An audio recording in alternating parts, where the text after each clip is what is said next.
All right, guys, back here on Southeastern 14. It is the SEC Basketball Experience, episode number 2. If you're just catching us for the first time, go back check out episode number 1. We did last week, kind of launching our new long-form SEC basketball show we're going to do each week, in addition to all the videos and podcasts you get at Southeastern 14 from us outside of the show.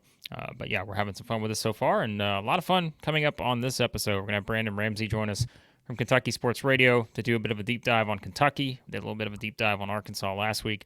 We're going to talk about the Cats and the Mark Pope era, getting off to a good start, I think, when you look at the roster, as we've talked about. So we'll talk a lot about that and some other fun stuff as well, including trivia. And yes, once again, I'm sure both of us will just completely disappoint all of you, Hunter Johnson included, who continues to text me his disappointment. I think I got a good one for you. I might have a little alley-oop for you. Okay, well, I told him I'm giving you a layup this week. So if you don't get this one and you miss this one, then I have no other good basketball shots for you. Way to put the pressure on me.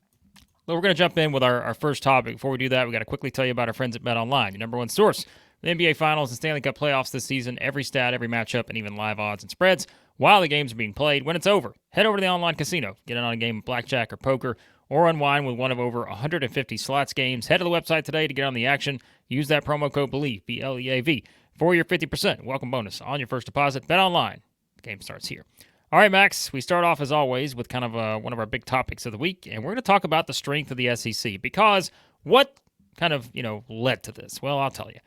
Bracketology, Max. We love the bracketology, especially in May and early June. There's nothing I enjoy more than bracketology. But bracketology is out, and Joe Lunardi has updated his bracket. It was updated on May the 31st, so post-NBA deadline, I guess that would be right. Kind of looking at where things stand with this. So I know we always say this, Max, Joe Lunardi, we're not saying he's the end-all, be-all of bracketology or projecting every team, but we're just going to have some fun with this and tell you that this kind of plays into the conversation on where the SEC could stand next season, now with the additions of Texas and Oklahoma to the mix. And if you look at how many teams he currently has projected into the field in the 2025 NCAA tournament, he has 11 SEC teams in the mix. And so I'm going to quickly run through these, and then we're going to kind of go in a little bit deeper as to why this is the case based on, kind of the strength potentially of this league. So I'm not going to try to do this in order, because we know I'm going to miss one somewhere, but I'm going to go like by quadrant here. So in the Midwest, he has Arkansas as a 5 seed. He has Auburn as a 2 seed. That's in the Midwest. If we go to the South region, he's got Ole Miss as an 8 seed. He's got Alabama as a 2 seed, as the automatic qualifier, so as the SEC champion. The West, he's got Florida as a 9 seed. He's got Texas A&M as a 6 seed. He's got Kentucky as a 7 seed. And if we go to the East region, he's got Texas as a 5 seed. Tennessee as a 4 seed, which now I'm starting to try to figure that. Okay, so Tennessee and Texas, I don't think logistically can meet in the second round. So maybe that's just we're going to disregard that. But Tennessee is a 4 seed, Texas is a 5 seed. Missouri as one of the last 4 teams into the field, which has them as an 11 playing Nebraska. So an old Big 12 showdown there in Raleigh, North Carolina. And he has Mississippi State as a 7 seed. So I think, Max, by my count here, that's 11 teams.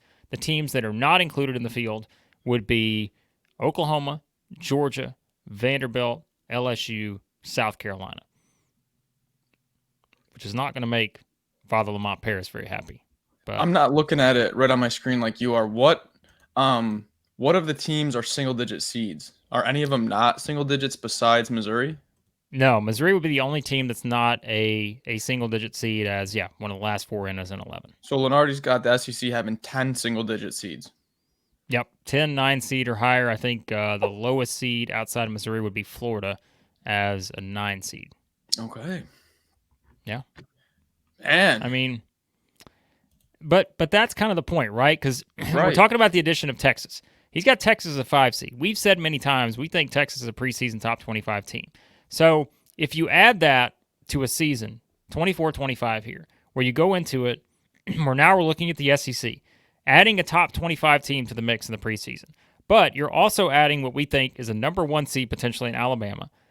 Potential number 1 seed opportunity for Auburn, I think. And we're not going to give away our rankings here, so I'm gonna hold off on the rest of the seeding projections because I don't want to like get everybody riled up by saying this is where we rank the teams. But we're saying if you look at the teams that feel like, okay, Alabama keep the momentum going, Auburn keep the momentum going, Tennessee, based on the addition of Chaz Lanier, we talked about it. I think they can keep the momentum going. There are a lot of other teams in that mix. We just read off the seed lines as well, and so. Kentucky, Arkansas, teams like this that are completely rebuilding their rosters. I think it shows you, and just for reference, like he has the Big 10 with 11 teams in too, Big 12 with 8, ACC 6, Big East 5, WCC 2, and so forth. But it just kind of shows you, we've made the argument over the past couple of years at times that the SEC could make the argument for being the best conference in the country. I don't think there's any doubt going into this season. You got a really good chance to do that, even if the Big 10 in this particular projection has the same number of teams. No, yeah, I think it's kind of not a changing of the guard, but I feel like the past maybe 2-3-ish years, it's been pretty unanimous that the Big 12 has been the marquee league. Not this year, not going into this year. I mean, the Big 12 is still going to have plenty of good teams there. Kansas is preseason top 2, top 3.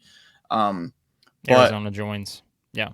Yeah, so they're going to be I'm not knocking that league at all. I'm just saying they were like pretty much the general consensus of being the best league, and now the SEC is firmly in that conversation, firmly in it. And of course, I'm going to be a little bit biased and say they can take it. But yeah, it's not only the additions of Texas and Oklahoma, it's also new life in Nashville. It's also revenge tour for Missouri. It's also arguably the best roster Alabama has ever seen. It's also year 2 of the Chris Beard project at Ole Miss.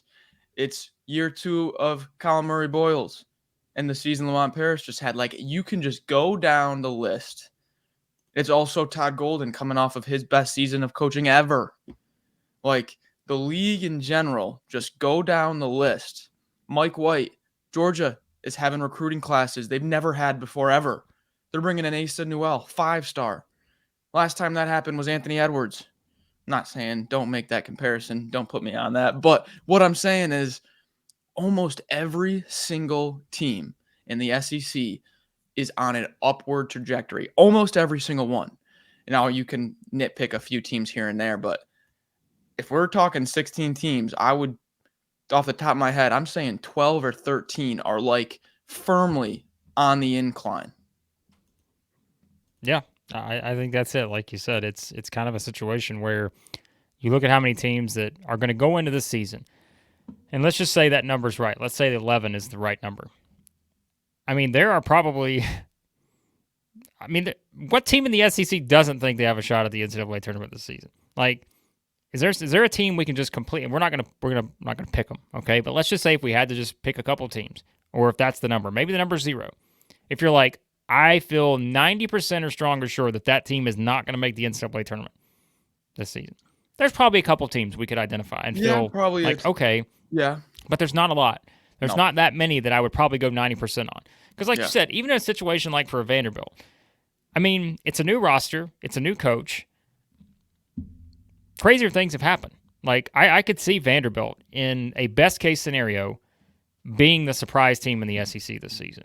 Now, I will also point out that I said I thought Vanderbilt could be the sleeper team last season. That did not exactly turn out as well as projected. But this is different because you are talking about, Mark Byington coming in.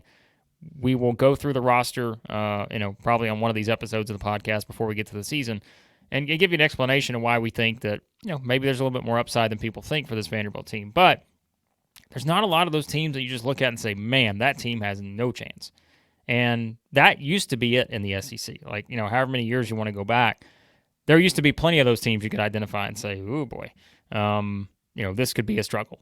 But I don't see a lot of those because even, like we said, if we build a best case scenario for every team in the SEC, there may be 3 or 4 where I'm just like, even if I build you a best case scenario, it's maybe a bubble team.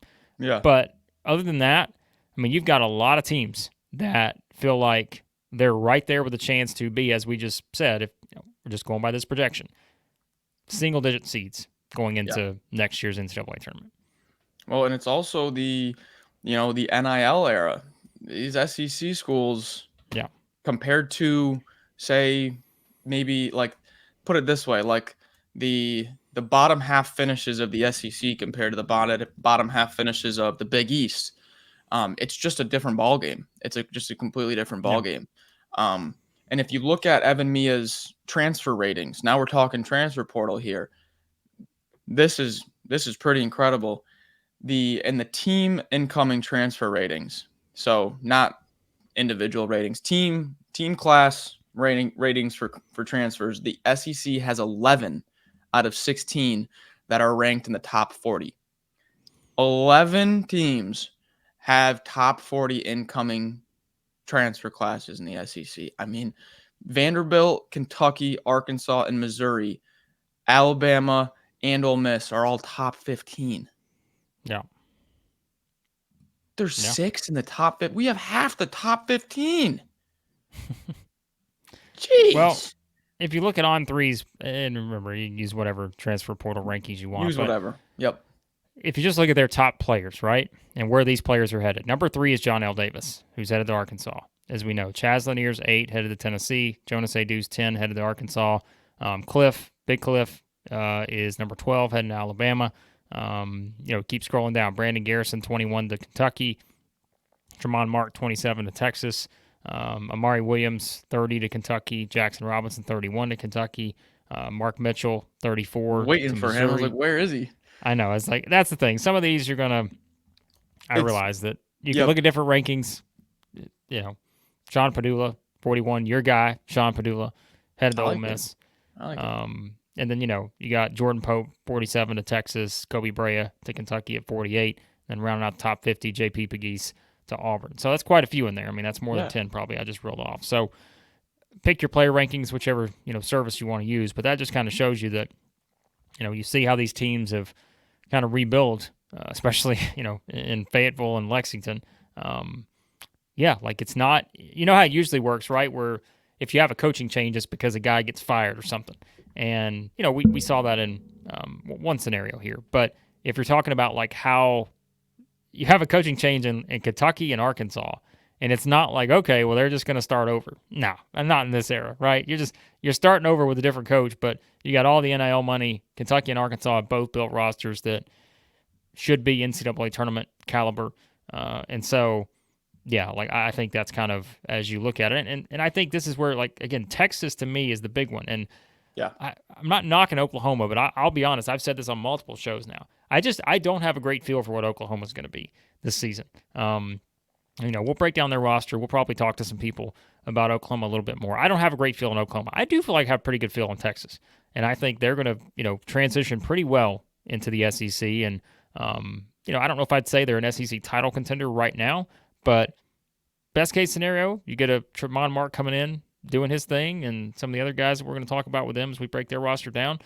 Maybe. But I think just adding that extra top 25 type team going into the season, I mean, you could see what, Max? 7 SEC teams, maybe in the top 25 for the season, maybe 8 potentially. I mean, glad you brought that up because our good friends at Bart Torvik have this little thing called Funalytics. All right, we're not doing analytics; we're doing Funalytics. We love fun. Okay, it's the basically it's just his 2025 projections based on the new rosters. And the SEC has 1, 2, 3, 4, 5, 6, 7, 8, 9 teams in the top 35. Okay. So do some math. Maybe 2 teams underperform, maybe 2 teams overperform. You're looking at at a bare minimum 5 in the top 20, like bare minimum. He's got Texas has the 14th strongest roster. I have a little bit of questions on the center spot for Texas. I don't really know how the minutes are going to shake out between Shedrick, Vincent, and Onyema, but 1 through 4, I am loving what I'm seeing, Blake. I mean, yeah. So back to the original point. Top 25 teams right now, if you're putting a floor on it, sounds crazy. 5, maybe drop it down to 4 if you want to be super safe. I can't see how we don't have 4 in the top 25. I'd go higher than that. I go 6 as the floor. I'm just trying to be safe here. I'm not. I'm going. I'm all in. Okay. I think 6 is where I would play. I can tell you the 6 teams right now, but as I said, I'm not going to do it because I know people will not be thrilled if I leave a team out. But we'll get to that. We'll get to the The rankings point at is some there, point. though. There's a We'll lot. see who it includes. But before we get to the rankings, which is not going to be on this week's episode, so you may be waiting a while, we got something else to get to, and we teased it earlier. We're going to talk to Brandon Ramsey about this new look Kentucky basketball program. Mark Pope takes over as the coach, of course. Cal now at Arkansas, and we're going to really do a deep dive into the expectations for the Cats. So let's get into our conversation with Brandon Ramsey. All right, we do have Brandon Ramsey with us from Kentucky Sports Radio, covers the Kentucky Wildcats over there. And Brandon, appreciate you joining us. I'm sure it's been a very uneventful and not busy off season for you in college basketball. Right. Yeah. I've told people I've gotten more sleep than ever. I've just been searching for things to do. I've tried out a couple of different hobbies, really been rolling through my Netflix library, kind of ready for some hoops talk. I feel like I haven't been able to do this in a while. Yeah, we've heard Brandon has just completely binge watched like 8 seasons of different shows. Like he's just he's been texting us. Like he's just like, hey, I mean, is there anything we can talk about? And so we figured we'd bring him on to talk for a while. But we'd love to keep Brandon for 7 hours on this podcast because there's probably plenty we could talk about for that full 7 hours as it comes to the Kentucky Wildcats. But I guess to start off with, and boy, we could pick from probably 50 questions to start with as we look at Kentucky. But I mean, Brandon, how surreal is it that this is kind of where things stand now at the 1st of June? That, Cal's at Arkansas, Mark Pope has come in, an entirely new roster, and now, all this has happened basically in a span of 2 months to where Kentucky basketball, the conversations we were having a couple months ago are nowhere near the conversations we're having now and trying to figure out exactly where things go from here. Yeah, it certainly has been a whirlwind, to say the least. I think this past Friday marked 7 weeks from when Coach Pope was officially hired at Kentucky, and it's just crazy to think about the amount that's happened in that time frame. Like, there's part of me that feels like it happened yesterday, and there's part of me that makes like that it feels like it was 4 years ago.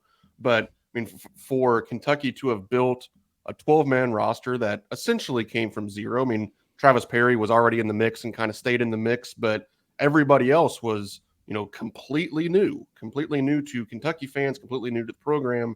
And only Jaxson Robinson even has familiarity with Coach Pope. So, to go outside into the transfer portal and build what he's built in the span of literally just over 7 weeks, I think is pretty incredible, really.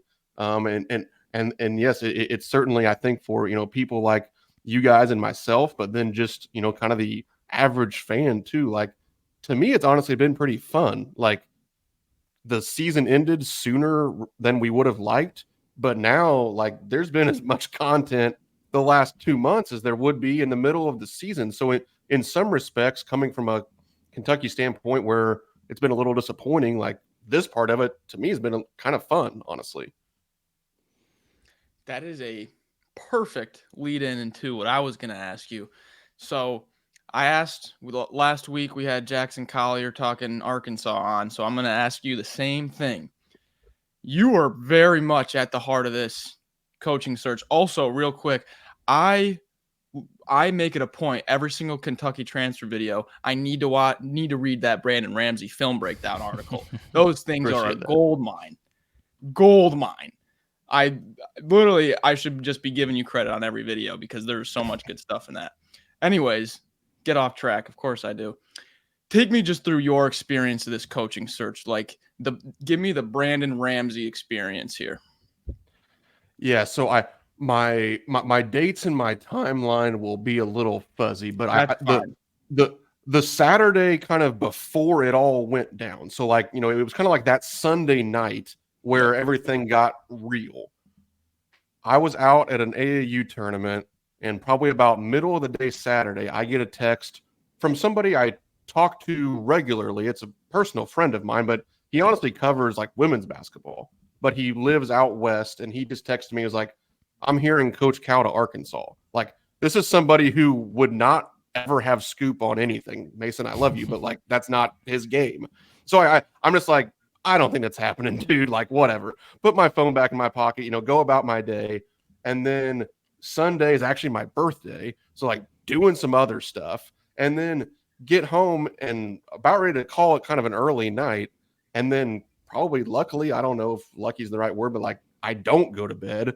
And then about 10 o'clock, this all blows up. And I'm like, well, maybe I should have ran with this story 36 hours ago when my random friend tipped me off on it. But yeah, and then from there, it's kind of just a snowball of 48 hours or so. And then it's like, oh my gosh, yeah, like this actually happened. Coach Cal's actually going to Arkansas, and Kentucky's going to actually be having a coaching search. Now, if this all would have happened like 2 weeks prior, I think there would have been some Kentucky fans heck, there was a lot of Kentucky fans that wanted a coaching search about 2 weeks prior to all this going down. But then there's something different about it when they break up with you, sort of, than when you break up with them. So I think that kind of changed the narrative, at least kind of as it was happening in real time. But yeah, it was just like all of this. It was its own whirlwind and roller coaster of 24, 36, 48 hours. Max, I feel like, did Jaxson not say the same thing about how he sort of got, somebody told him, I don't know when the time frame was, but he was like, I can't report this. Like, there's no way. Like, I can't do this, because if I'm wrong, I'm the guy who said that John Calipari is going to be the next coach at Arkansas, right? And it's one of those just kind of situations where it pops up and you're thinking, come on, this can't be real, right? Yeah, it's just, it is. Yeah, like, it's wild how the whole thing played out. But speaking of which, we talk about kind of that span of 36 hours, whatever it was. And Max and I got to experience this firsthand, because we did our, I'm sure as you guys did, Brandon, and lots of stuff. Like, everybody's reacting in real time, trying to piece all this together and see what kind of you can come up with, of how Mark Pope gets the job after Cal goes to Arkansas and all this. But we did our live stream, and you want to talk about some very intense reactions to what I felt like at the time. We were trying to be very optimistic about this Mark Pope hire. And we were trying to say, all right, you know what? Actually, hey, this may not be as bad as some people think it is, because, as always, when you're doing coaching searches, if you don't get the top name, then it's always going to feel like a disappointment immediately, because, right? Billy Donovan, Brad Stevens, like Dan Hurley, who just won back-to-back national championships, all these names getting thrown out there. And then it's Mark Pope. A lot of intense reaction immediately to that. But as you've seen, Brandon, how have you seen kind of maybe the fan base? Has the perception changed? I'm sure a lot of that has to do with the reaction to how he's building the roster. They did the initial, press conference, pep rally type thing where he's bringing back the former players. How have you seen, like, the fan base sort of change from that initial response, which I feel like you could point that out for any fan base? There's going to be a lot of just quick emotional reactions, to where they are now with Mark Pope as we sit here in early June. Yeah, to me, that's kind of the $1 million question that everybody wants to pick the brain of Kentucky fans on that sort of, coping process, or whatever you want to call it, of that initial reaction. But to me, I kind of break it down into like 3 different segments of emotion. I think that the initial kind of like finding out that Mark Pope was going to be the coach, yes, there was sort of a visceral reaction of like, what are we doing here? Because like literally earlier that day, it was, are we going to get Scott Drew? And then no, he backed out. So, okay, fine. We kind of thought that was the floor almost. Like, everybody kind of felt like, well, we're going to, throw some lobs to, Brad Stevens and all the normal names, but Jay Wright, but we'll at least get Scott Drew. Well, he says no. All right. So then you throw the bag of money at Dan Hurley. He says no. All right, fine. So you're kind of over 2 on your big home run names. And then to me, it was always more about the timing than it even was just like Mark Pope in general that people were upset about. But it was like, how in the same day did you go from Scott Drew and Dan Hurley to, all right, let's hire Mark Pope? Like, Mark Pope would have said yes 6 weeks from now. He would have said yes the day before the season. Like, what was the rush? I think that was kind of maybe the hang-up point for a lot of Kentucky fans. And then sort of the second emotion was pretty much the next morning. Like, everybody had a chance to calm down, sleep for a little bit, maybe have a breakfast and get calmed down a little bit. And then it was, all right, maybe I still don't love this, but he's one of our guys. Like, what choice do we have other than to get on board? We might as well support this guy. And then you get to the press conference day where you have, 16,000 people roll into Rupp Arena, and every single thing that happened that day was a grand slam home run. And something that I said about that day, and I've said it, when Coach Pope came on KSR and all these different things, like, winning the press conferences only matters until the first chance to win a basketball game.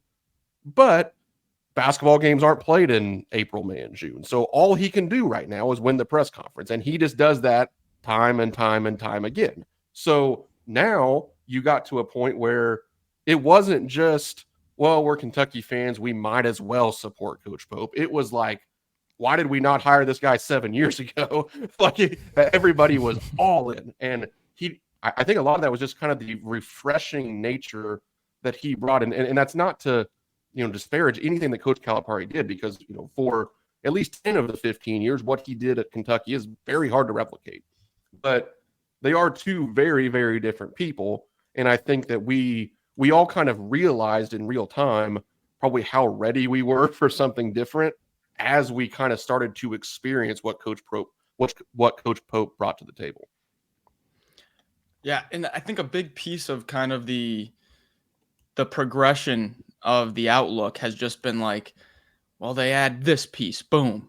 And then it's like, well, we still need this. Boom, we add that. And then we still need that. Boom, we add that. And it's just like that reassurance after, portal get. It's like the pieces are being filled.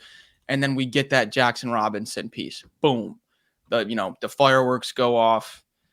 So here's my question. We kind of have a good idea of like the middle of the lineup. You're going to have your Kobe Brea, your Jaxson, your Owe, Andrew Carr maybe at the stretch four. It's kind of a two-parted question. What is kind of your expectation for that primary ball handler role? And then on the other side, kind of your expectation for the Amari Williams, Brandon Garrison dynamic? Yeah, so when you're looking at the point guard spot, I'm actually pretty excited about the options there, because first of all, I think that people are probably underrating a little bit how good Kerr Kriisa is. I think it's easy to forget, because everything was sort of a dumpster fire last year at West Virginia. It's easy to forget that this guy was the starting point guard as a sophomore on an Arizona team that was a number 1 seed. He was the starting point guard as a junior on an Arizona team that was a number 2 seed. This is a guy that makes 80+ threes, and when he plays a full season, this is a guy that averages around 5 assists per game. So it's like, were there really that many more proven point guards in the transfer portal than Kerr Kriisa?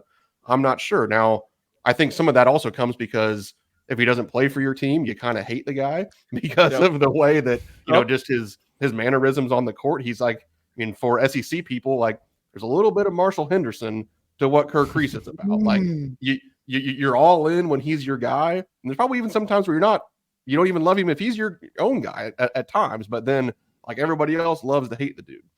And then your other option is Lamont Butler, who, guess what he's done? He's played for a national championship.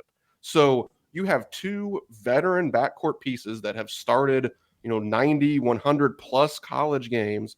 These are guys that are proven playmakers, proven winners even. And I think that when that's your 1-2 punch in the backcourt, like, it's hard to be anything but excited about your options there.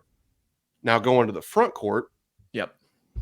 Amari Williams, Brandon Garrison. I think, especially Amari Williams being like one of the first takes of the transfer portal cycle, I think, we had all fallen in love of watching BYU tape, and especially, the BYU plays basketball like a video game or whatever, Jordan Sperber Hoop Vision thing. And like, we all watched that. So we're like, we're going to shoot just 1,000,000 threes, and our 5-man's going to be super dynamic.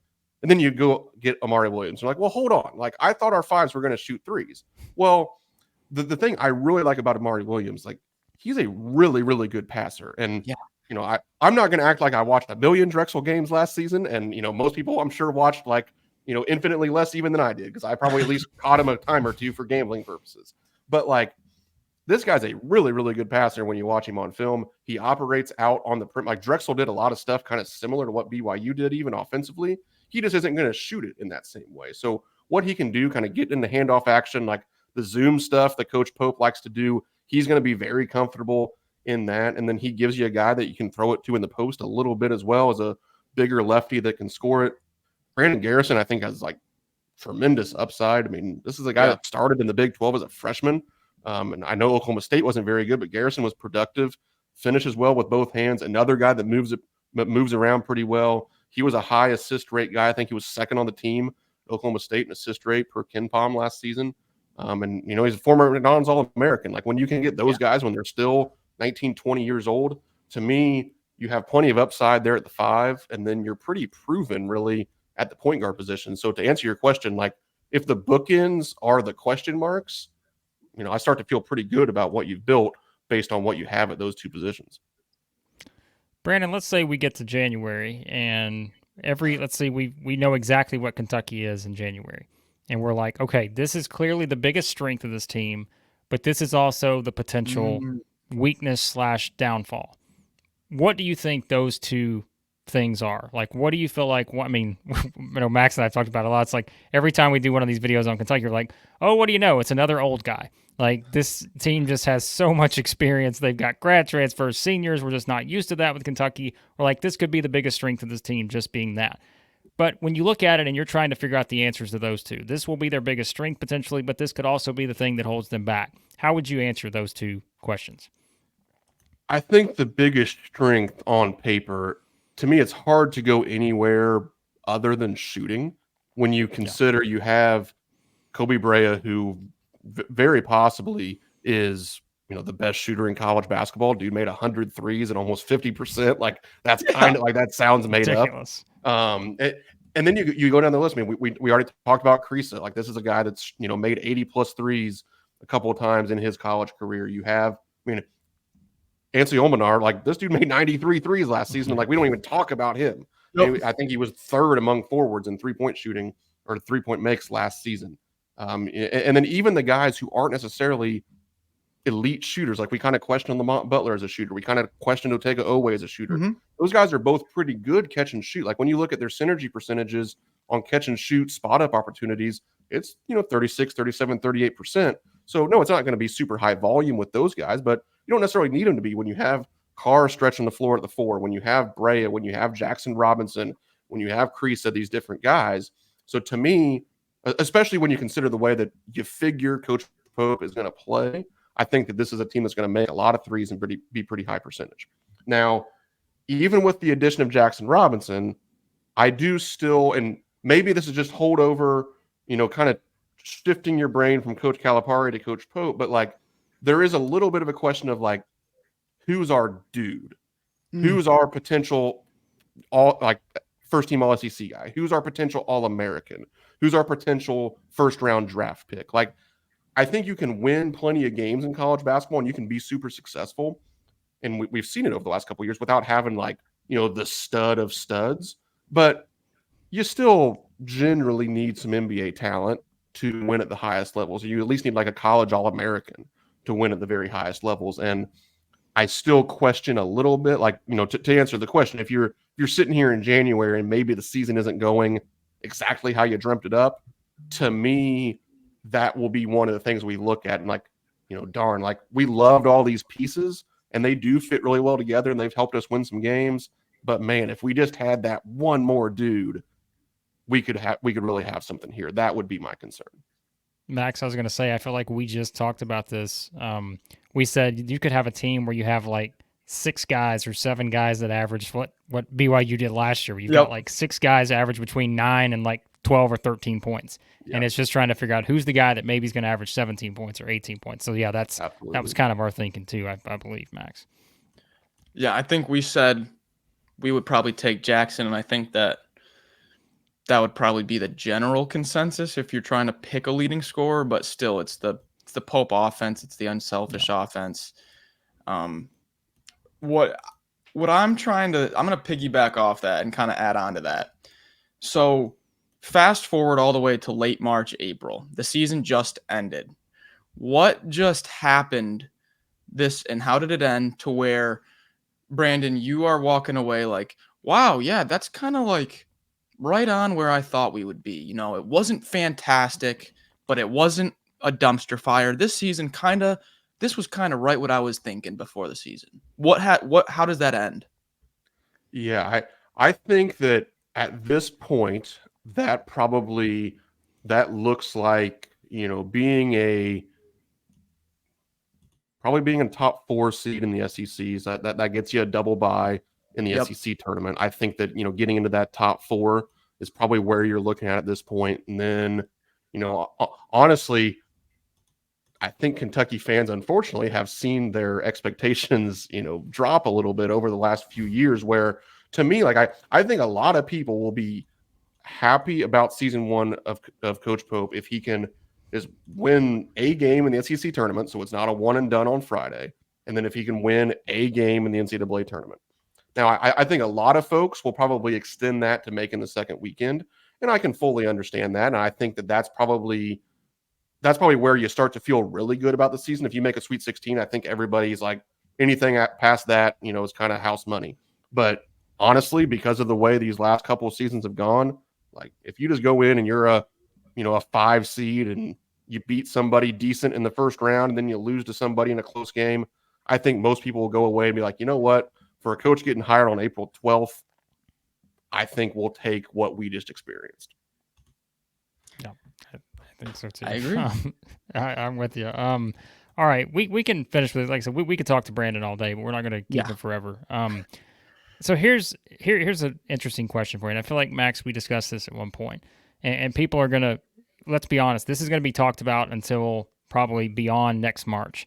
And that is when people compare what Mark Pope can be at Kentucky versus what John Calipari was at Kentucky.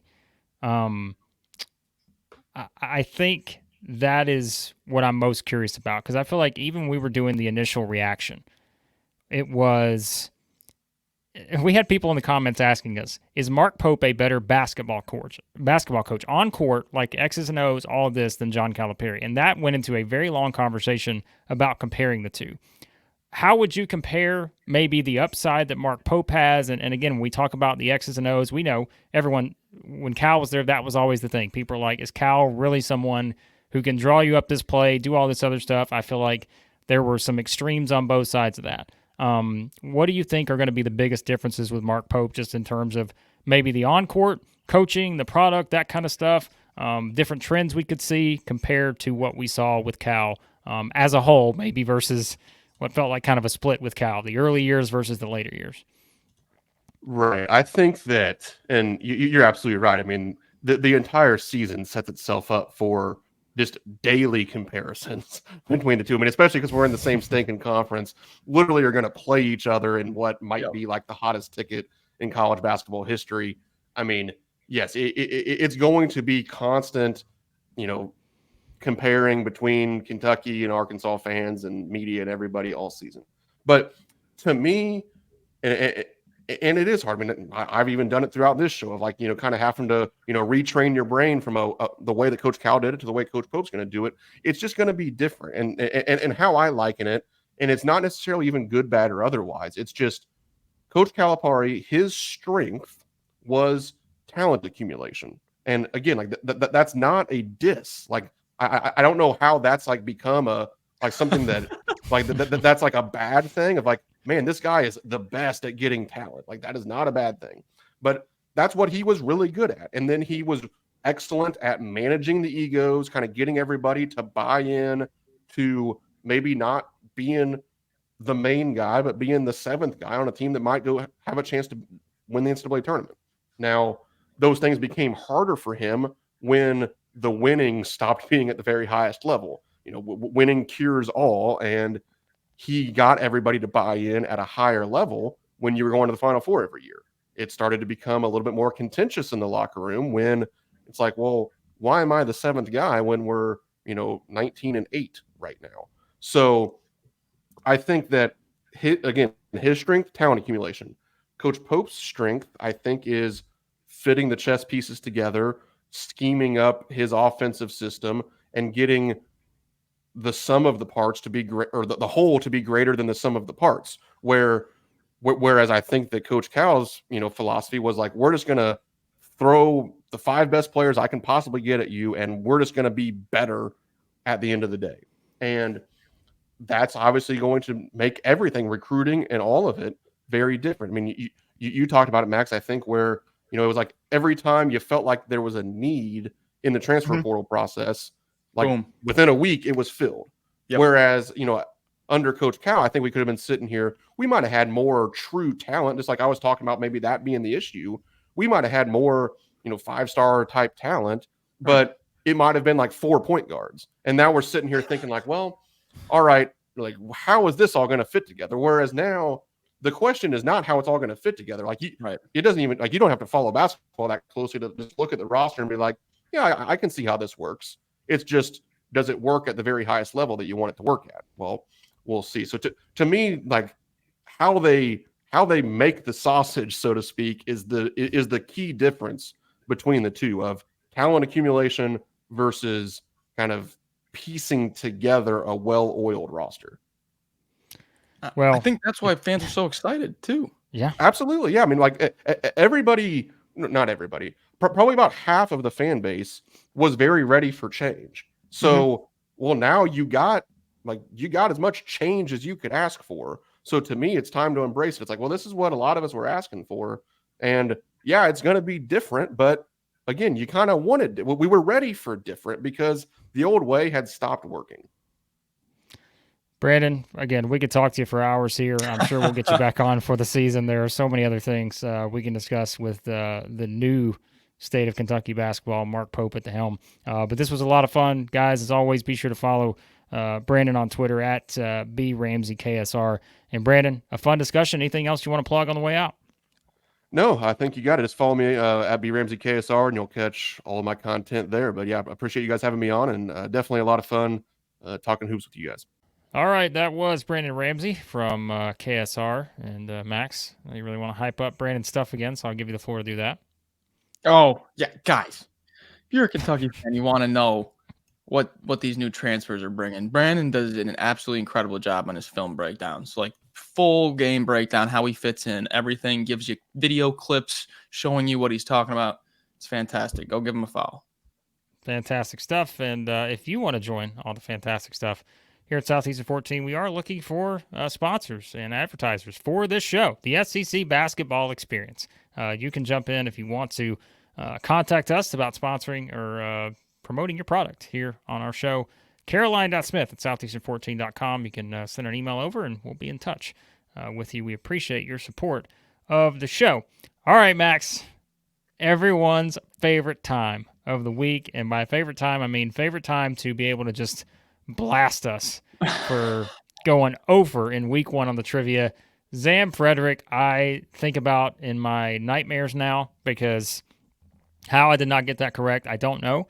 I was thrown off by the question, and so I blame you, not me, for the way you phrased it. But are you ready for who did they play for? Part 2, we're going to see if one of us can finally get on the board. Are you ready for yours, Max? Give it to me. Who did Gary Irvin play for, Max? No. I haven't been able to sleep for a week. I've been watching Gary Irvin highlights. Gary Irvin tape on loop in the background.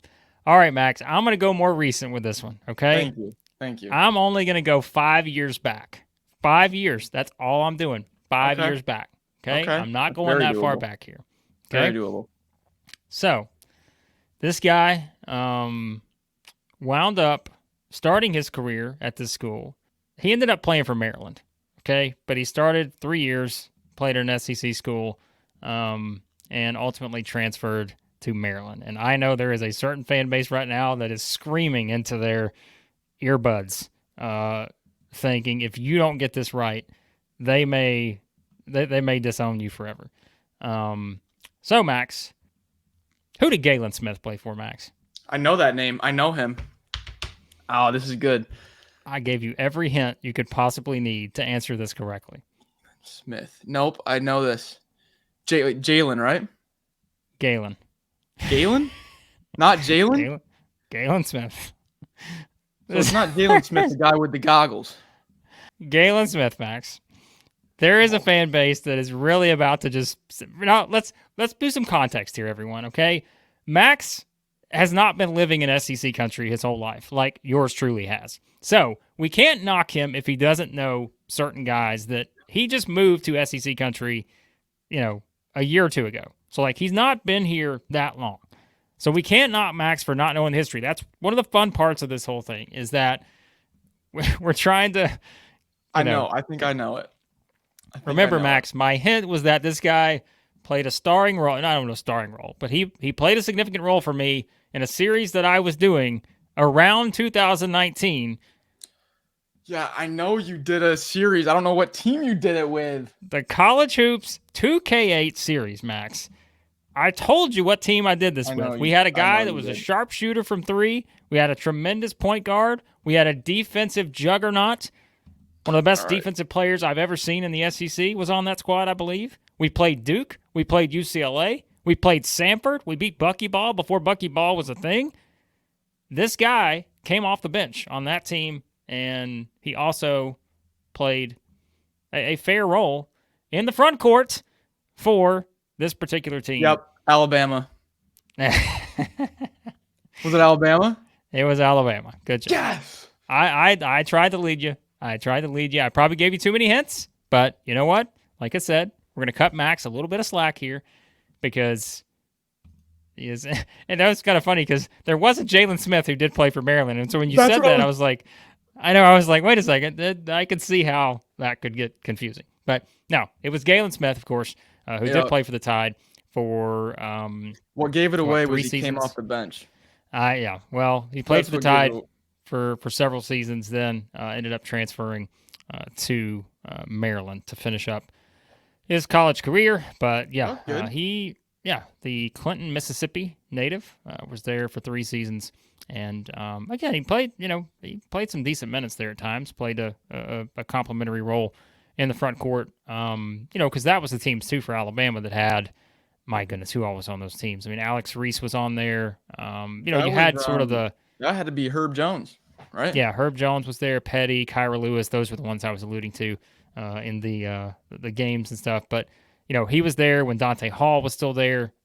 So, yeah, that was... I was going to give you another one for Alabama, but I might save that one for a different one because we might get this guy on during the trivia portion. And I may ask you if this guy, who he played for, and then I may have him pop in. And good Lord. Just, if you get it wrong, I'm going to have him just completely... So just bury there you me. go. Alabama fans rejoice. All right. Well, you're 1 for 2 now. I cannot be 0-2 as the SEC, expert. I would not say expert, but I did not do a who did they play for. I did a little bit of a different type of trivia question. All right, good. And you do not have to do these in order. If you do them in order, you get an extra little cherry on top. This is currently speaking, who are the 3 youngest coaches in the SEC? Oh, interesting. Yes. Okay. Yes. Doesn't have to be in order, but it would be cool. So I'm going to put together my list first, and then I'll try to order them. So I know Todd Golden's in there. Correct? He's one of them. Yep. Okay. A quick hint. None of these guys are older than 50. Oh, okay. Well, that makes it easier. Okay. Dennis Gates is one. Possibly. Mark Byington has to be. He's not older than 50. So, oh, boy. No, hold on. Phrasing is important here. Are you saying these are the only guys who are younger than 50, or you're saying none of these guys are older than 50? These are not the only. These are not the only. Okay, so they're not the only. Okay. Well, then I need to rethink that. Yep. Now, we're also adding in Texas and Oklahoma, right? Correct. I do not know how old Porter Mosher is. He doesn't seem that old. All right, so Golden's one of them. Gates has got to be another one. You got Gates. You're looking for the last one. Boy, Byington, I think, has got to be in there, right? But I don't know. Matt McMahon's not that old. Lamont Paris is not that old. Mark Pope is not that old. Ooh. Let's just see. Hold on. I can do the math on Pope. Kentucky, 96. I don't know if that's when he graduated, but I know he's there in 96. So if you add, let's say he was, no, I think he's got to be older than, maybe I think he is. All right, so Gates, Golden, and Who do we got? it's either Lamont Paris or Mark Byington or Matt McMahon. I'll go Byington. Ooh, okay. Number 1, it's Todd Golden, 38 years old. Yeah, I knew he was less than he's 40. doing. Incredible what he's doing. Number 2, Dennis Gates at 44 years old. Mm-hmm. Number 3, Byington at 46 years old, Matt McMahon. Oh no! How Mark old's Mark Byington? He's 48. He's number 4. Oh, man. Okay, so he was right below. I don't blame you for getting that wrong at all. I was surprised. When I was looking them up, I looked up Byington as one of the first guys, thinking for sure he was one of the youngest. But McMahon's actually only 46. I thought he would be a little bit older. Yeah, I could see those two close together. How old's Very Lamont close. Pierce? Do we know? Lamont's 49. Ooh, okay. All right. So he's number 5. Yeah, so it How goes old's Mark Pope? 51, I think. Oh, really? Yeah. Hey, he's older than I thought. So it goes Golden, Gates, McMahon, Byington, Lamont. That's the 5 youngest. Who's the oldest coach in the SEC? We're not putting that on this guy. We're not saying that on here. Well, I didn't even look up some of the older guys because I knew that they weren't. It's got to be Barnes, right? Yeah, I was gonna say Barnes probably. Yeah. All right. Yeah. I appreciate you. That was good. That was different. 2/3. Next week, I want a player. I want to avenge. Okay. My Zam Frederick fiasco. So. We'll get that. All right. All right. Now we're gonna move on to something that was actually asked of us on Twitter, and we're gonna do this for. Somebody asked this for about a certain team. We're gonna actually do these. Going forward, we're going to have some recurring segments looking at maybe every SEC team by the time we get to the season. So we were asked on Twitter about, guessing the starting lineup or what we think the starting lineup would be for a certain team. And it was Missouri that was asked about. So we're going to do this, predict the starting lineup. And we're going to go with Missouri this week. And remember, we always say, like, it's way different than it used to be. Like, your starting lineup is not necessarily... it's weird, right? Like It used to be, if you're not a starter, you're not any good. Like that, that used to be the thought like many years ago. It's like, all right, if he's not top 5, he's not very good. Missouri, as we said, we're pretty impressed with the depth on this Missouri roster. And we'll talk more about them, where we kind of have them placed in the SEC pecking order. But I think if we start to build the starting lineup for Missouri, if we make our predictions for this, and I know my guys, Sam Snelling, and Matthew Harris are probably going to be listening to this, and when I get one of these wrong, they're going to be like, Blake, there's no way this guy's starting, or come on, Blake, this guy has to be starting. That's okay. They're the Missouri experts. We're just trying to piece together the roster. Max, I'm going to give you my first one here, and I feel pretty confident about this. Mark Mitchell is going to be in the starting lineup for the Missouri Tigers in 24-25. Wow. Hot bold take prediction. There. Should I have saved that for my one bold prediction at the end?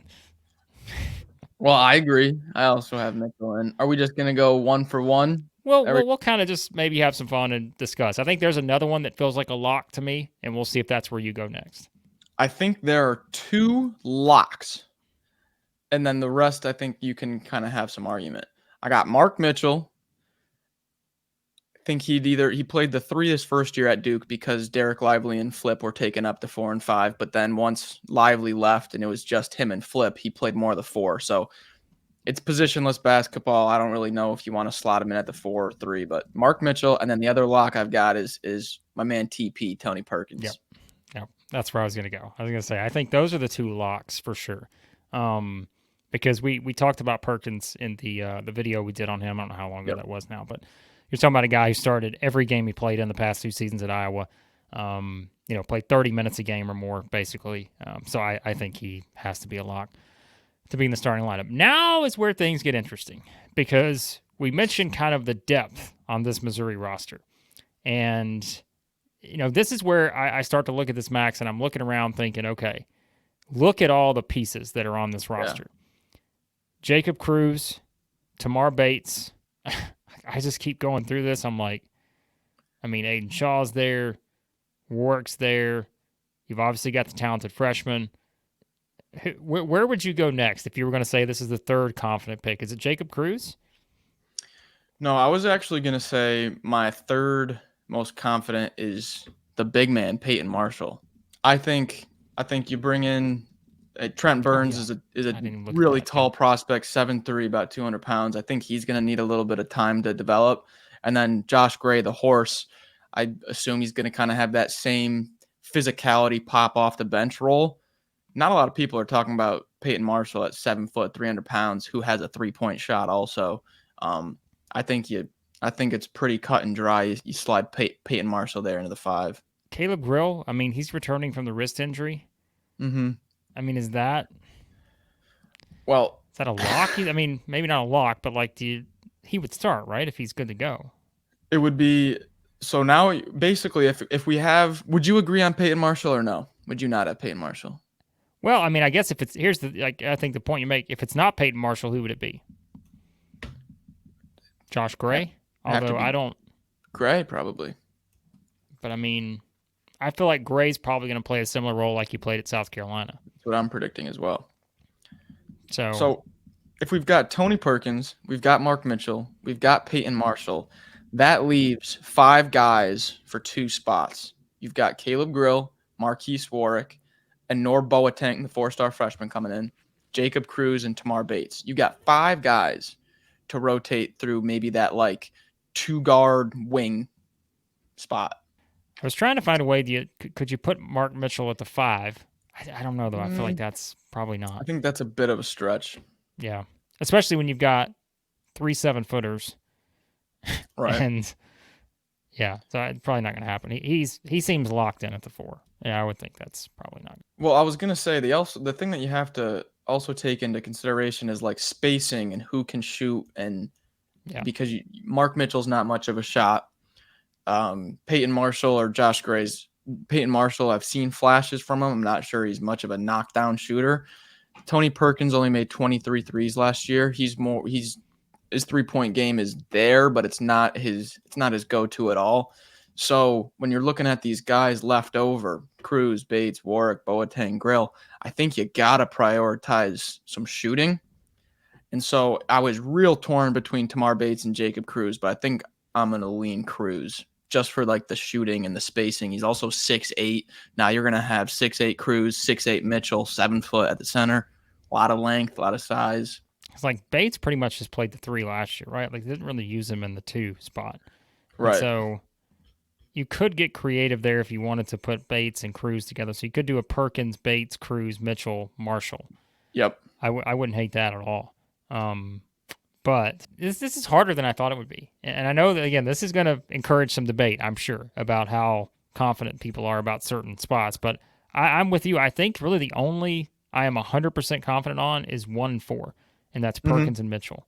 And then I think you could have one of the freshmen break out, whether it's Boateng. I mean, like I was looking at Josh Gray's numbers we talked about. I mean, he started 15 games in 23 at South Carolina, but he's only started 3 other games elsewhere in his other 3 seasons. Only played 10 minutes a game last year. 17 minutes is kind of the highest of the 4 years. And he's a little older, but I think he'll play the complementary role. And really, if you do that, I mean, Marshall feels like the best person to plug in there. Like we said, if Caleb Grill is good to go, I think he's in there, and I feel pretty confident about that. Cruz, I think, unless you're like you want to use Jacob Cruz and like that 6th man, just high energy, pure scoring off the bench. You put Bates in there, you'd be a little bit smaller. So I was looking at Tamar Bates here, and if you go to his season before last when he was at Indiana still, the Jalen Hood, Schifino, Trace Jackson Davis, Miller Kopp team, Tamar Bates played the majority of his minutes right behind Trey Galloway at the 2. Played a little bit behind Miller Kopp at the 3, but he was more a 2-guard at Indiana. And then you look at Caleb Grill. Caleb Grill played a ton of basketball before he got to Missouri. Played a ton in his season at UNLV, and then played a lot his final 2 years at Iowa State. Was a huge piece in that Gabe Kalsher Iowa State team. And then he's always struggled with injuries, though, and now he's coming off that wrist. So what I think I'm going to do, I think I'm going to lock in my starting lineup. I think I'm going to go Tony Perkins, Tamar Bates, Jacob Cruz, Mark Mitchell, and Peyton Marshall. I think that's what I'm going to lock in as my starting 5. But I could easily see Marquise Warwick, Caleb Grill, Boateng, any of those guys getting up there into like those high 6-man minutes where it's like they're basically a starter. Here's a question. Could you do Perkins, Grill, Bates, Cruz, Mitchell? That would require moving Mitchell to the 5, but I'm intrigued by that lineup. That's a small ball lineup. That's a nice small. You still have 2 guys 6'8". Now the only thing you could say is like, well, you got all 3 of your 7-footers on the bench. No, maybe that's not what you're looking for. But I think a lot of it depends on how consistent and reliable is Peyton Marshall. Yeah.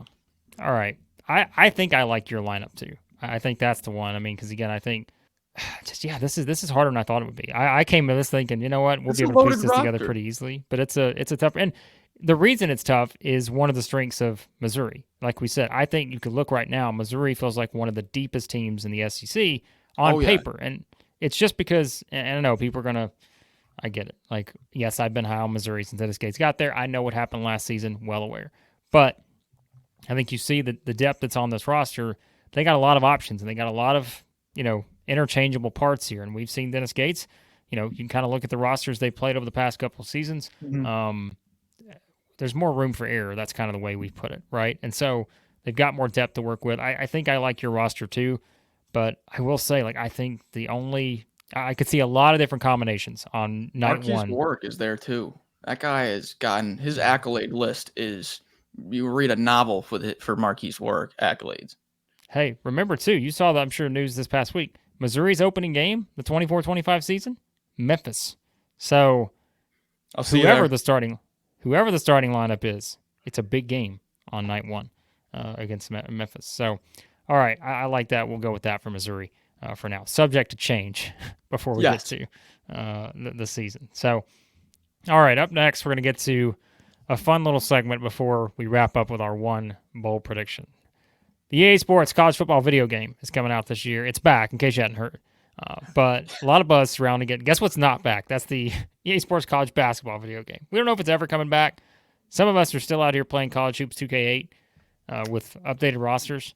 But we decided how fun would it be to go through and, if there was a video game college basketball this year, rating the SEC players that should be in the top 10 of the player ratings. So if we had to rank our top 10 SEC players based on how they should be rated in a video game that came out for the 24-25 season, that's what we decided to do. Or more specifically, it's what Max has decided to do because he has the player ratings. I don't. I have my top 10 list. Max went a step further, put his ratings together for the players. Got a lot of 80s, a lot of 90s. No 100s here, Max. We don't have the perfect player in the SEC. There's always room for improvement. But we're going to start at the bottom. We're going to count down. But before we get there, Max, give me some honorable mention guys on your list that did not make the top 10, just outside that group. Okay, so I had a few honorable mentions. I just want to preface here. My number one spot is a 98. Okay, no 99s in this over here. All right. And then my number 10 is an 88. Okay, trying to give you a little bit of context there. So I had 3 other guys that were 88 that I just barely missed. And that was Mark Mitchell coming over from Duke, going to probably play the 4, maybe a little small ball 5, who knows. I got him as an 88, bit of a jack of all trades. He's going to have good rebounding, good defense, probably pump the ratings up a little bit. And then right above him, well, not even right above him, tied at 88, I've got Colin Murray-Boyles, probably going to be a 84, 85 at game release. And then after maybe the January roster update, he'll be an 88. And then I also got T-Mark, Mr. T-Mark as an 88. I got him as the 11, call it 10.5, call it 10.25. He really should be up there. We just had to be restricted to 10, but you can't have a conversation about this and not have Tramon Mark. I had a tough time, so I'll just tell you, my 10 and 11, I had a tough time with Colin Murray-Boyles and Josh Hubbard. Those are the 2 that I have at 10 and 11. I could probably mix and match those 2. We'll say that's kind of my take your pick at number 10. The young guys. The young guys. The young guys who did so much last season. Their ratings are going to skyrocket probably this season. They may just not be rated ahead of these guys to start the season. There you go. That's the best way to put it. Perfectly put. All right. Number 10 on your list. Number 10, we have a newcomer, a newcomer to the league. Welcome to the SEC, Mr. Hoggard. Welcome to Nashville, Wow. AJ. An upset, I think. Coming at my top 88. So this is a solid 88. Just I could not keep him off. The guy, the March Madness runs, 4 years with Izzo. How is he not an 88? Sparty to Commodores, the 88. I was surprised. I didn't think he'd maybe make the top 10 on your list. So I can see him in the, I kind of had him in my list of players to consider. But There's maybe a little so upset many players to have him in the top 10 for some people. So that's good for Vanderbilt. Good for Vanderbilt fans. You should be excited. The top 10. All right, as I said, my top 10, just, take your pick. Colin Murray-Boyles, Josh Hubbard, one of the youngsters. Give me them in one of those spots. But I feel, my 9 is a little more a little bit better ranked probably. So, all right, number 9, Max, for you. Number 9, my first 89. We're getting up there now. We have got a guy who I believe should not be in college anymore, but he came back. Thank the Lord. Welcome to the number 9 spot, Matthew Murrell. Matthew Murrell, who is also number 9 on my list. All right. Number 9, Matthew Murrell. The Rebels. Max's Rebels looking to take a big step forward this year after a great start last year. Not so great finish, but Matthew Murrell is back for another go-round. Jumping up, I have got a transfer, but we've seen a lot of them. Jonas Aidoo in also my number 8's on my list. So you're kidding there me. You go. Jonas Aidoo. As Max knows, I've done a little shuffling with my list. Maybe this may not be our first take, folks. Spoiler alert. But I've done a little shuffling on my list. Jonas Aidoo winds up at number 8 on mine as well. I know there was a sour taste there, a little sour ending to the year, but I mean, I want to say 75% of the year, he was in the Ken Pom top 5 for player of the year in the SEC. He was right around 4 or 5 like most of the year. Give me Aidoo at an 89. Think that's fair. Jumping up also in 89. This is the last 89 now, so we're at that top end of the 80s here. Mr. Zakai Zeigler. Welcome. Welcome, Zeegs. Do not tell me you have Zeegs in the same spot. Number 7 on my list, Zakai Zeigler. So we're really doing well here. We did not share our list with each other beforehand. Swear. But here we are. 9 through 7 are the same. I'll give Zakai Zeigler an extra. Give me Zakai Zeigler the 90. Forget the 89s. Give me a 90 for the all-world defensive player who may have to play a bigger role offensively this year. We'll see. The assist man. Give me Zakai Zeigler as his a 90. passing and steal rating is what really. Give me 100 on the steal rating. Give me a 100. All right, okay. Number 6. Number 6, I'm breaking into the 90s. We're breaking into the 90s, folks. Give me Johnell Davis, the face of the Razorbacks this year. At a clean 90 overall. We're going to differ on this one. Okay. I'm going to go with Grant Nelson. I was thinking about swapping my list, but I'm going to go with Grant Nelson at number 6 on my list, which, again, keep in mind, we're rating these players. They're not that far off, so even though we have to rate them 1 through 10, a lot of these guys either have the same rating or maybe we would project them to have the same rating, or so you can mix and match. Like, there's not a huge difference. But I'm going to go with Grant Nelson at number 6. I think I put him in the 90s, too. So. Okay. Yeah, I just want to say I left off Chad Baker Mazara. I had him at an 87. I've got Johnell Davis at 6 as a 90. So yeah, right. So yeah, it's not that much. Top 5. Top 5. Funny you just mentioned a fellow because I've got him at number 5. Give me Grant Nelson with a 91. I don't think he has any business being in college. That's an NBA player right there. 91. Showed a little bit of inconsistency with the perimeter offense and a little bit of foul trouble here and there. So I couldn't pump him up too much, but I expect big things from Mr. Nelson this year. What would Grant Nelson's dunk and traffic rating be? It actually broke the EA Sports system, a short circuit. 101. Huh. It's actually a 101. Okay. I get it. Yeah, he would have a very high dunk and traffic rating. All right. Number 5. Top 5 for me. Number 5, I got Walter Clayton. So give me the Gators guard, number 5. Another guy I believe has no business. That's an NBA player. I also have him maybe a little bit higher. At number 4, I've got Wade Taylor, 93. 93. I've got him at number 4. A little bit of the inefficiency, the percentages, the rating system that we use at EA. Didn't really like some of it, but I had to go in there and let him know a little bit of the history of Wade Taylor and what he does for the team. So we got Wade Taylor up there. Don't worry, Mr. Wade T, 93. All right, so number 4, I've got Johnell Davis, and I know some people may think that's a little high because I think some people would argue Clayton should be ahead of Davis. But like I said, if I was rating these guys, I think I would have them as very similar, if not the same rating. So I could justify saying I would put Walter Clayton at 4, Davis at 5, whatever you want to do there. This is just the order I put him in. But I do think Johnell Davis, we talked about it in the video, I think he's a first-team All-SEC guy. I think he's an SEC Player of the Year candidate. If Arkansas, is in contention there, and yeah, I think this guy has everything you want. And so yeah, I would put him right there here in the top 5. So I don't think you can leave him out. So top 3 here now. Top 3. Just had Wade Taylor as a 93. We have our second 93, the Gators' main man, Walter Clayton Jr. Nice. So Wade Taylor 93, Walter Clayton 93. I separate them by pretty much nothing. All right. Well, I got Wade Taylor as my number 3 guy. There you go. He's at number 3. Like I said, I think this is where I could probably swap the last 4 guys I mentioned: Nelson, Clayton, Davis, Taylor. I could put Clayton at 3. I would probably be the high man on putting Davis at 3.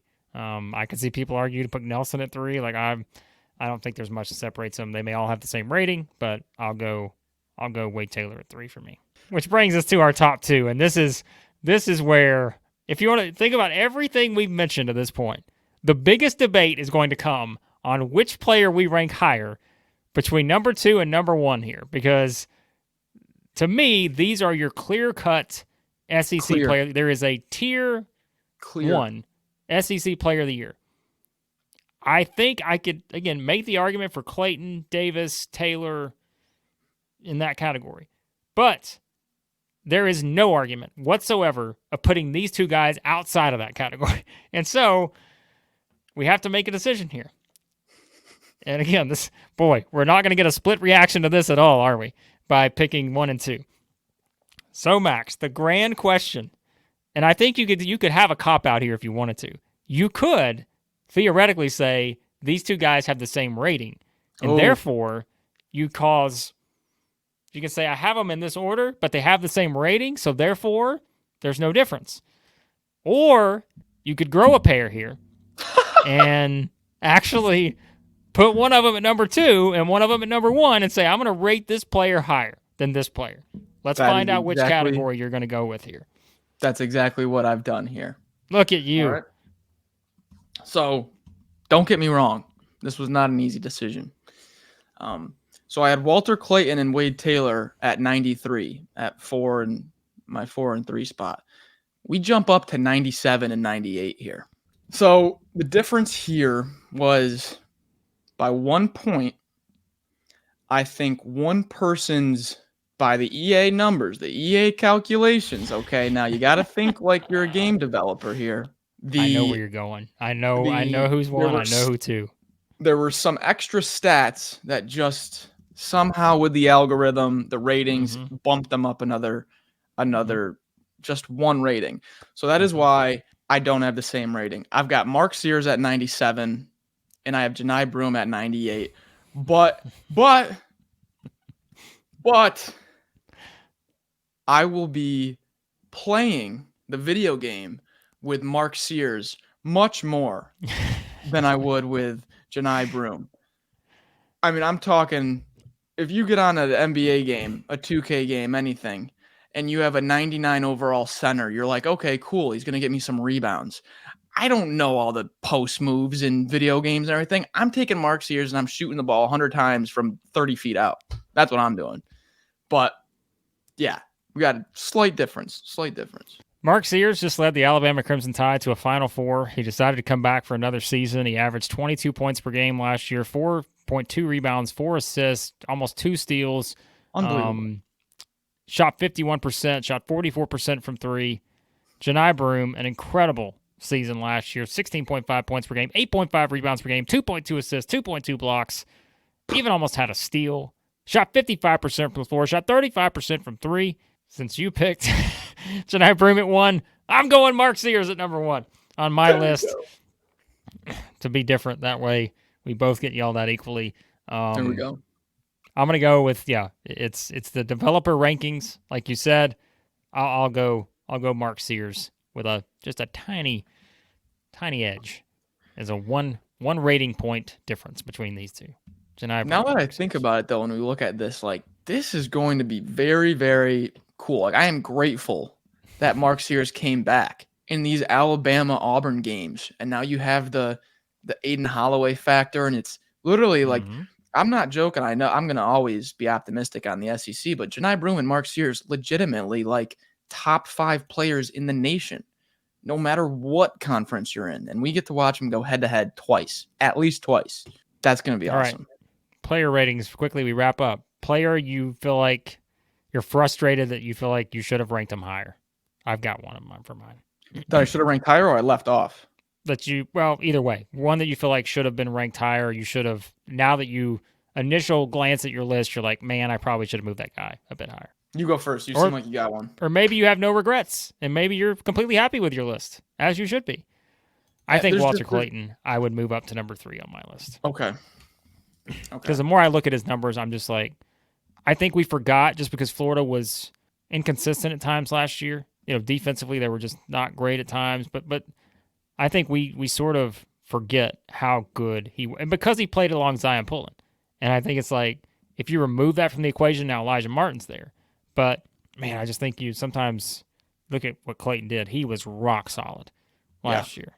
Yeah. So I'd probably move him higher. I am very high on Johnell Davis. Maybe I would swap the two, but like I said, I could see them having the same percentage. If we did this as a video game, I could see them all with the same rating, maybe. Yeah, I think I like my list. I wish I could have talked about Jaxson Robinson and Chad Baker Mazara. Those two wings. I feel like I don't have a lot of wings here. It's a lot of either like point guard or big man. And I didn't fit a lot of wings in. So if there was a guy, I'm like, geez, I wish we could have done 12 or something. Baker, Mazara, and Jaxson would have been on mine. All right. And now, Max, we wrap up like we wrap up every episode with our one bold prediction. As always, you get to go first. All right. We're keeping a tally of these, folks. Remember, we're going to keep a tally. Last week, I think mine was that Johnell Davis and Elijah Martin would both make first team All-SEC. That was a bold one because of all the things I just mentioned, I think Walter Clayton's probably the lock on Florida, but who knows? I was trying to have some fun with this. So I don't remember. What was yours last week? Mine was Colin Murray-Boyle's first team All-SEC and like flirting with Player of the Year. Okay. This week we have, now this might not be bold to some people. I think it's rather bold. I have, staying on theme with today's episode, I have Kentucky will head into March Madness as a 1, 2, 3, or 4 seed. Okay. Called a top 4 seed. When you look at what Mark Pope did with that BYU team in the first year in the Big 12, with the talent and the roster he had, and he was a 6 seed. Now you add the best shooter in the nation in Kobe Bryant. I mean, look, take Brandon Rand, exactly what Brandon said about how excited he is for the ball handlers. Jaxson Robinson, you get your stud. I have trouble thinking that this is going to be either the same or a step back from what Mark Pope just did at BYU. And if they were a 6 seed, come on, give me a top 4 seed here in March. Interesting, Max. Interesting. I think I'm going to go to a team that I tried to rely on last year to kind of be a bold prediction / sleeper type team, but I'm drinking the Kool-Aid again. I'm going to say my bold prediction is that Vanderbilt makes the NCAA tournament in 24-25 in Mark Byington's first season. Now, look, remember, these are bold predictions. I try to find some that are risky because I know I'm not going to get all these right, but I like to, let's kind of flirt along those lines of what could happen. Vanderbilt, in my opinion, will be projected and picked in the preseason, probably in the bottom 4 in the SEC. But I think there's a chance, and you mentioned Mr. Hoggard earlier. I think the more I look at this roster, I see what Mark Byington has done in terms of putting it together, and we're going to talk about Vanderbilt more in the coming weeks. But I'm gonna take a chance on that one. Again, we're going to go down our list at the end of the season. We're probably not going to check off many of these, but I'm okay with taking a shot at putting this one on the list of Vanderbilt making the NCAA tournament. Now, does that mean I will pick them in the top 10 in the SEC when we get to our rankings? I don't know, but I'm going to use this as one of my bold predictions. The doors go dancing. Well, hey, I mean, if you stuck around from the first segment we had, we're expecting 11, give or take a team or two to get into the tournament. So if you pick Vanderbilt to finish 13th or 12th in the SEC in the preseason, you're basically predicting them to be a bubble team. Yep. So. Yeah. I would not pick them right now. I don't think I would pick them 14 to 16. So therefore, we'll see where I wind up putting them. Yeah. But that would put them in bubble conversation, perhaps. Exactly. So, all right, there you go, guys. Another episode in the books here, the SEC basketball experience. Can't wait to hear reactions to our player ratings. And again, we have fun with this. We're having fun. We're thinking of video games here. We were wishing there was a game we could play, so there would be no debate, although we'd still debate the ratings. But we could, make our own customizations if we needed to on those. But we hope you guys have enjoyed this so far. Been a lot of fun to put these 2 episodes together. A lot more fun stuff on the way. And again, if you want to check out everything we're doing here at Southeastern 14, hit subscribe. If you're listening on the podcast app, subscribe there. If you're watching on YouTube, subscribe there. Hit the like button. That helps us out. And again, if you want to advertise with us, you can do that by contacting caroline.smith@southeastern14.com. We're looking for sponsors for the show to keep this thing rolling all throughout the year for you guys. So we appreciate all the great feedback so far. And again, we appreciate you listening here and watching at Southeastern 14. And we will talk to you again here soon with more SEC basketball experience.